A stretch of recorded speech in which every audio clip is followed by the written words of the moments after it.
This is Eitan at the Peterson Institute for International Economics. The Scottish government recently announced that they're going to be holding a second referendum to end their membership with the United Kingdom.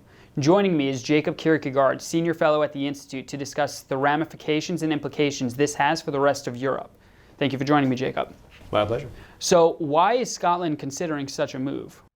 Well, I mean, it's a direct relation to the type of Brexit that Theresa May has pursued. There was a referendum already, obviously, on Scottish independence back in 2014, which the nationalists, the Scottish government now, lost by about 10 percentage points. It was 45, 55. But since then, of course, we've had the Brexit vote. And what happened in the Brexit referendum was that a vast majority, close to 2/3 of Scots, voted to stay in the EU, but obviously now face the risk of being taken out of the EU together with the rest of the UK. And what the Scottish government said in response to that was that, well, if you, the British government, takes us, the UK, out of the internal market, which is another way of saying pursues a hard Brexit, that changes the circumstances, and we are open to another referendum. So would Scotland need to reapply for membership from the EU if they leave the UK?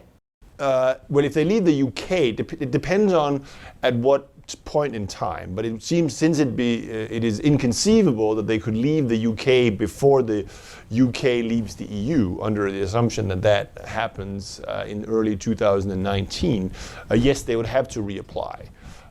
And then the question is, and this is to some extent a political question, what is the goodwill that the Scottish people have in other EU countries? Because if they have a lot of goodwill, then they can probably be de facto fast-tracked for EU membership. And obviously, in many ways, they fulfill many of the criterias. But ironically, in many ways, it would be very difficult for Scotland to become an independent member of the EU if they hadn't settled their divorce with the UK first. So now moving back to Britain and the EU, so how does this affect the negotiations between those two entities? Well, a lot of here is about timing. And obviously this is a potential additional source of uncertainty. And there's no doubt that if in the course of these negotiations, support for independence in Scotland increases, well, it obviously weakens Theresa May's negotiating hand.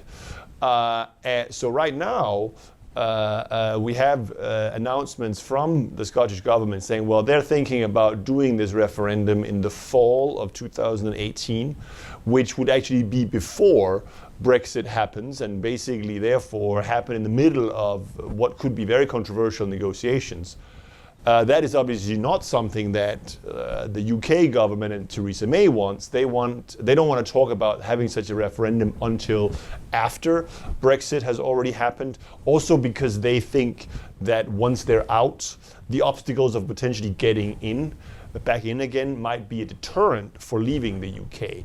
But timing and how it affects, therefore, the negotiations is absolutely crucial. Okay, so there are other members in the United Kingdom as well, such as Northern Ireland and Ireland. What are the implications for those two countries? Well, I mean, I think, you recently had an election in Northern Ireland, and there you had, for the first time since 1921, that you didn't have a so-called unionist or pro-UK majority in the regional assembly. That is a pretty big deal. And it certainly suggests that if this path down towards a hard Brexit, a complete severing of economic ties with the EU continues, you could get to a situation where the traditional sort of sectarian divide between Protestants and Catholics that were determining that Northern Ireland was part of the UK becomes less important. And there perhaps is a more of an economic case for a unified Ireland. And certainly if you ask Sinn Féin and some of the Irish-oriented parties, they take great comfort in that, because they think that the time in which you could have a referendum on this in Northern Ireland is now a lot sooner than what was perhaps imagined just a few years ago. On the other hand, for the last component of the UK, which is Wales, I don't actually think it has, not yet at least, any significant implications. Thank you, Jacob.